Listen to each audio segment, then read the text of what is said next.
Hello everyone, welcome to another CapCut tutorial video. In this tutorial video, I will show you how to create a template in CapCut. Now, this is very interesting because I could not find how to actually go and save a project that you did and turn it into a template.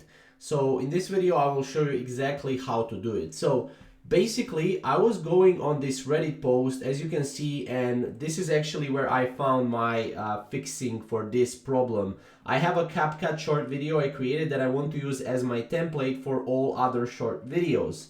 It has my logo and overlays. I just want to drop the main video content into the timeline for each short.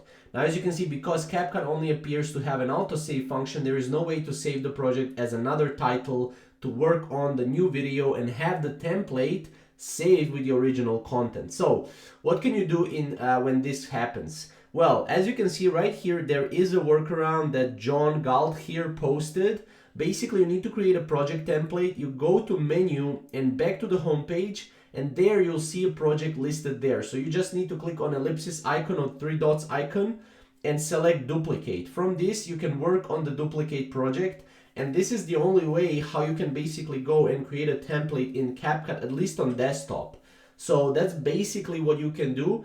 And then you can obviously go to your, here clips, and you will be able to use your duplicate clip to use as a template, basically. So that's how you can create a template in CapCut. If you have any questions or if you want to see more CapCut tutorial videos, definitely check out our channel and we'll see you in the next video.